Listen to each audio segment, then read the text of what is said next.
What's going on, guys? Michael here from 3D Print Everything, and long overdue on me just making some content videos.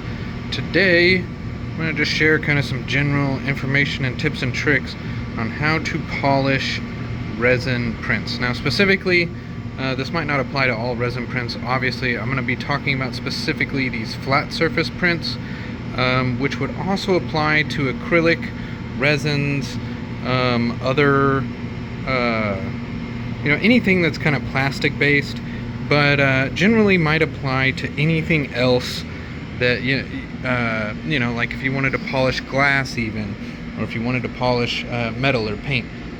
There will be plenty of similarities. So today we're up at UT Southwestern. I am doing some research work up here making these. If you haven't seen one of these before, this is a slice of a CT scan where I had to segment in the CT scan. I had to choose what I wanted to create a 3D model. So on the outside we have the skin and the fat, then we have a muscle, then we have blood vessels, we have nerves, bone, muscle there obviously, and then the tumor. So these are sections of somebody's leg who had a tumor, and we are segmenting them. So in the past I had printed some like this, and the issue was that when you look on the inside, the fat and the skin were different. So we made the skin clear and the fat yellow, but we couldn't really see through to the green. We wanted to be able to tell where that green was. So I lightened it up, and I had polished the edges, but still the yellow, and I didn't really polish the edge of this one. The yellow still wasn't good enough. So on this one, I will polish the edge. I haven't done that yet. But you should be able to see the green easily from the side once I polish the edge to this level of clarity. So what we've got here, so I've got several different sanding pads, and I've done this now several times. Here's another one that I part polished. This is one that I kind of learned on. So I hand polished this one, and we can see there's plenty of area that is not polished.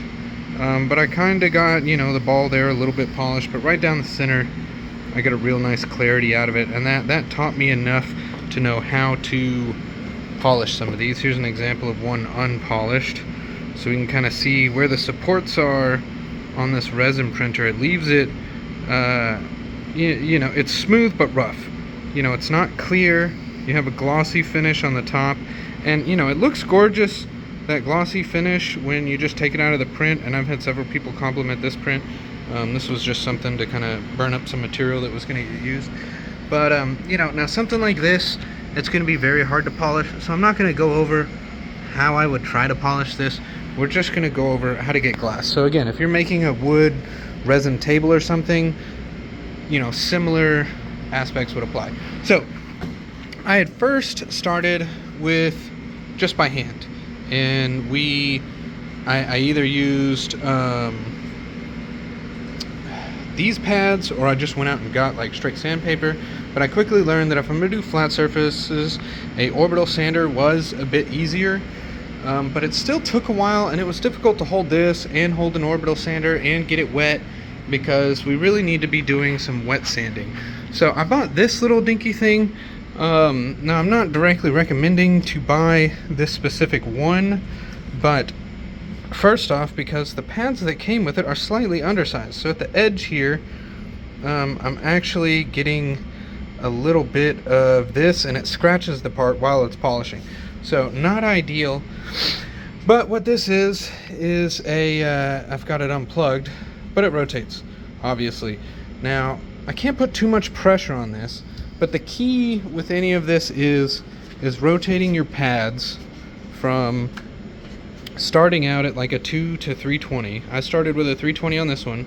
So this was the least amount that I had sanded some prints before. So here's an example of it.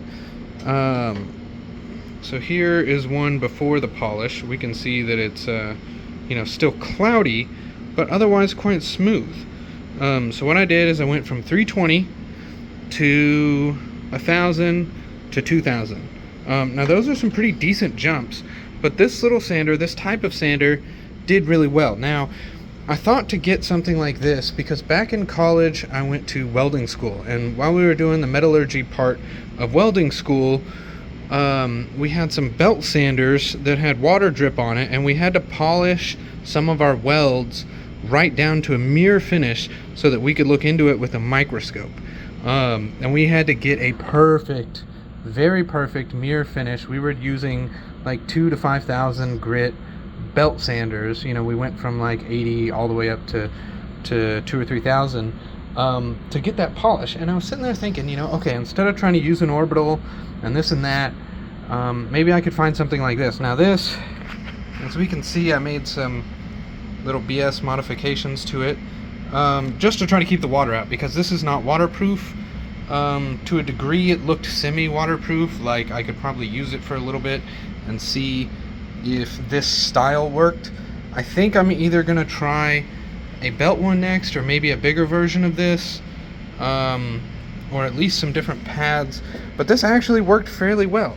Now I had bought this previously, or UT Southwestern had bought it for me so that I could also do the same thing. Now we saw I had a polishing buffing one there, but as we see here, I had bought several different ones down to a very coarse one here, and I had actually tried this and it just created way too much friction and heat, and it would burn and cut into the part.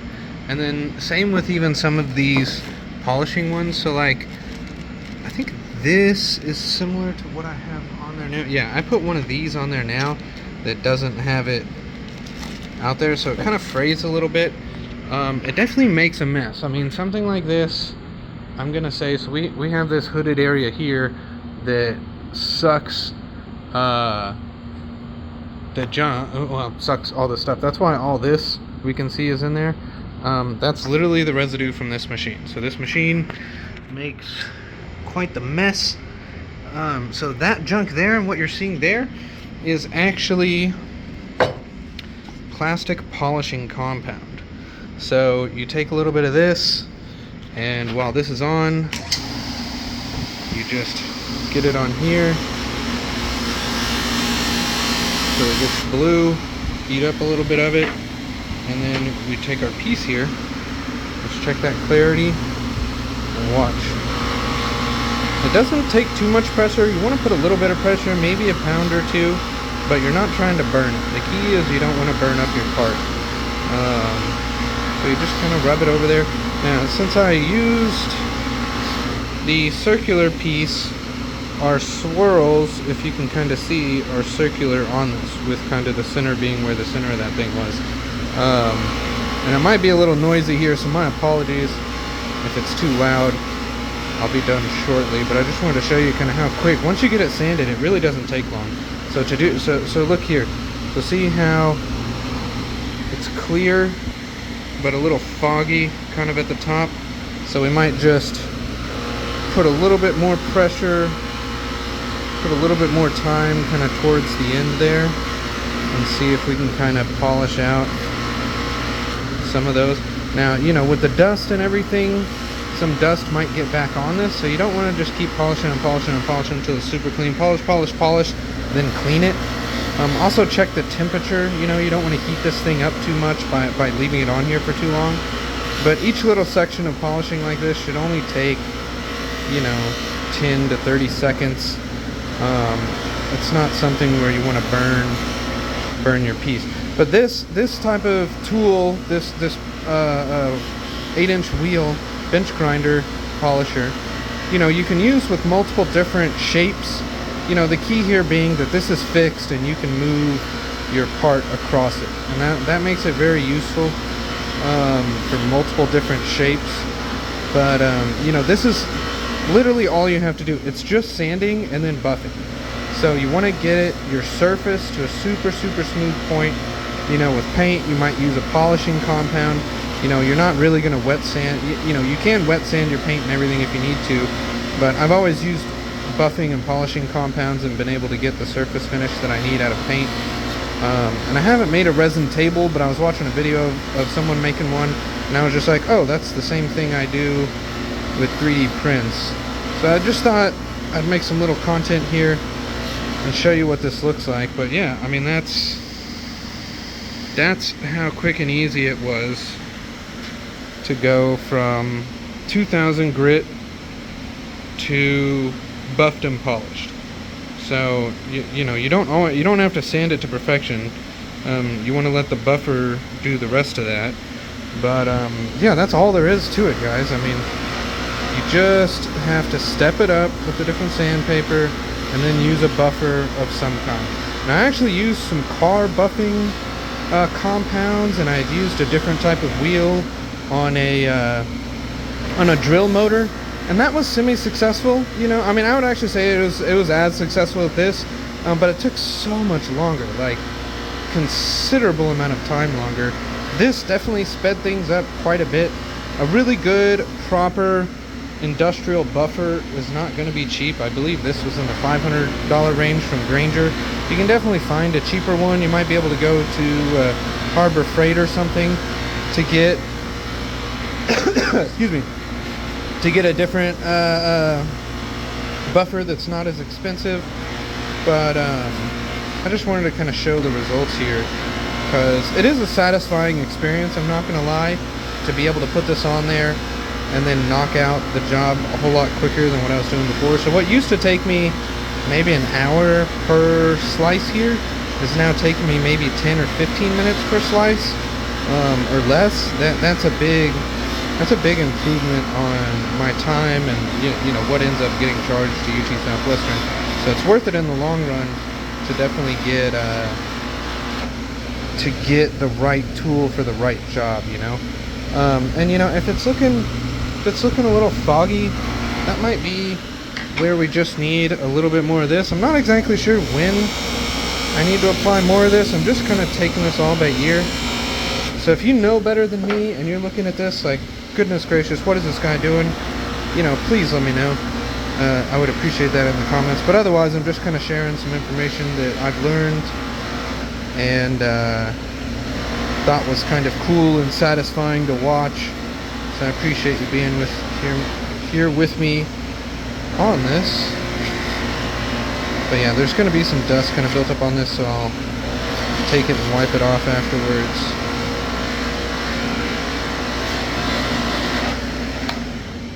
But yeah, I mean, look, just right out of the bat, that's almost perfect clarity. That's good enough for what we're doing. This is just going to be used for some patient education, but these are all going to be stacked on each other, and then there'll be a common hole through it. I'm going to build a little mount for it so that people can then, like, look at this. They'll be able to, like, rotate it out and be like, oh, look, I can see down inside this after looking in it from the side. So I will use my orbital to sand the sides of this. I could probably use this tool over here excuse me, but considering that this is a flat surface and the edges of those are not straight, some of them are tilted a little bit like this because it is the shape of someone's leg. You know, I don't want to just flatten and straighten all the sides, so I'm going to use my orbital, which I didn't bring with me today. But if you've never seen my setup here at UT Southwestern, this is what it looks like. We've got my laptop, Creator Pro, a Ultimaker, and then we've got our Stratasys J5 here, which is the powerhouse. This is the one that makes these beautiful prints. This is called a PolyJet machine. Sprays down filament over here and then cures it with the UV light over there. You can kind of see that UV light kicking on and off. But anyways, I just thought I'd kind of give a quick tutorial on this. I think I did one in the past, but I had to remove it due to someone else's prints being in the video unintendedly. But yeah, guys, let me know what you think of this, if my advice is good or bad, and what you think of those prints. Anyways, have a good day.